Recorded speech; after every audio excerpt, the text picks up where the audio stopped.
একটা স্লোগান দেবে। তো আমাদের সাথে যে ঘটনাগুলো হয়েছে আপনারা হয়তো অনেকেই জানেন।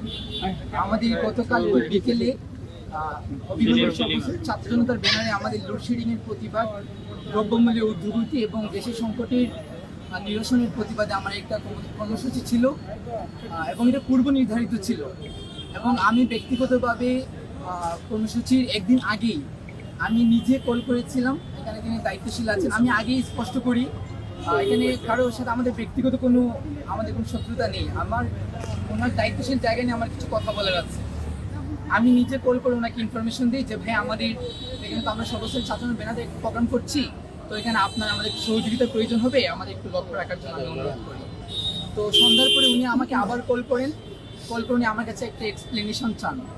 তারপর অনেক কথাবার্তা হয়। তারপর আমরা যথারীতি যে পলিটিক্যাল যে প্রোটোকল অনুযায়ী আমরা একটা ইন্টিমেশন আমাদের প্রতিনিধি দল থানা দেশে দিয়ে যায়।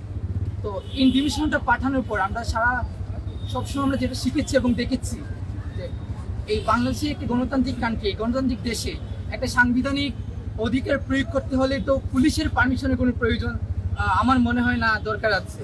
আমি একটা সাংবিধানিক অধিকার প্রয়োগ করব, আমরা ইন্টিমেশন পাঠিয়েছিলাম, অবগতি করেছি এবং ওনার আইনশৃঙ্খলা সহযোগিতা আমরা চেয়েছি। কিন্তু প্রশাসন থেকে প্রথম যে কাজটা করা হয়েছে, আমাদের এই ইন্টিমেশনকে রিসিভই করা হয় নাই। দ্বিতীয়ত ওনার স্পেসিফিকলি কিছু কনফ্লিক্টেবল কথা বলেছেন যে এখানে আমি কোনোভাবেই পার্টিসিপেট করতে পারবো না, এখানে আমি শিক্ষার্থী না, এরকম কিছু কনফ্লিক্টেবল কথা হয়েছে।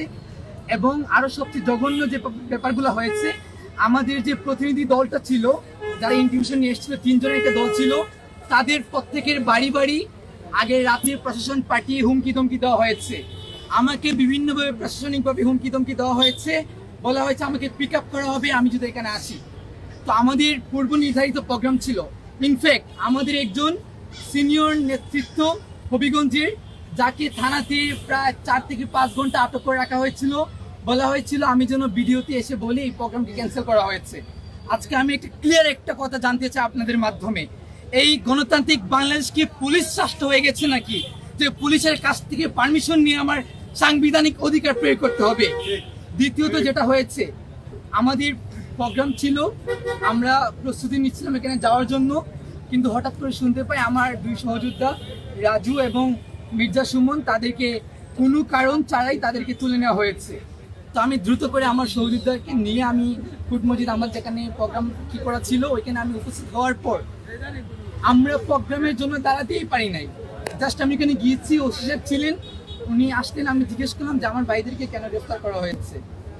আমার কি আপনার সারা বাংলাদেশ দেখেছে কিভাবে একজন দায়িত্বশীল অফিসার ইনচার্জ কিভাবে আমাকে টেনে হিচড়ে আমাকে তুলে নেওয়া হয়েছে এবং আমাকে প্রচুর কাটা ছেড়ে আমি আঘাতপ্রাপ্ত হয়েছি। আজকে আমি আপনাদের মাধ্যমে সারা দেশের কাছে বিচার চাই। লোডশেডিং এর প্রতিবাদ, দ্রব্যমূল্যের ঊর্ধ্বগতির প্রতিবাদ, দেশের সংকট নিরসনের দাবি, এটা তো জনগণের একটা মৌলিক চাহিদা এবং এটা তো আমি কোনো দলীয় এজেন্ডা বাস্তবায়ন করছি না। প্রশাসন যেটা বারবার বলেছে, তারা নাকি আমাদেরকে প্রোটেকশন করার জন্য তুলে নিয়ে এসছে। আমি মনে করছি যদি আমাদের উপর কোনো একটি দল থেকে থ্রেট থাকে বা আমাদের উপরে কোনো হামলা আশঙ্কা থাকে, তাহলে লটা কি বলে অ্যাকচুয়ালি যে যারা আমাদের উপর হামলা করার প্রিপারেশন নিয়েছিল তাদের সাথে ডিল করা এবং আমাদেরকে প্রোটেক্ট করা। কিন্তু প্রশাসন যেটা করেছে, তারা আমাদেরকে তুলে নিয়ে এসেছে এবং থানাতে আমাদেরকে যাচ্ছে তাই বলা হয়েছে, আমাদেরকে বলা হয়েছে আমরা মিছিল মিটিং কেন করব।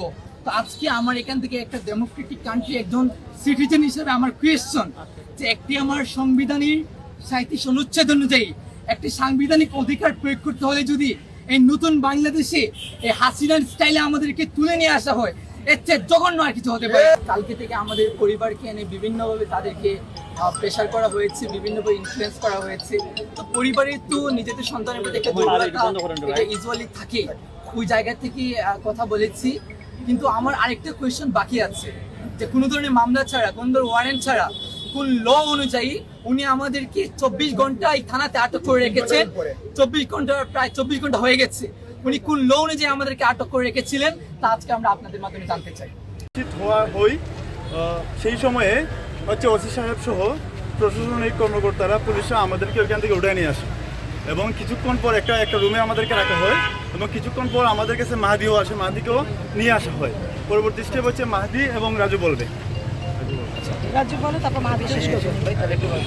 আপনারা তো সবাই জানেন বর্তমানে যে বিদ্যুতের কি পরিমাণ ঘাটতি, গ্যাসের কি পরিমাণ ঘাটতি, এরপরে দ্রব্যমূল্যের কি পরিমাণ ঊর্ধ্বগতি, এটা তো আমরা সবাই জানি। তো এটা নৈতিক একটা দাবি নিয়ে আমরা আসছিলাম এখানে দাঁড়াতে।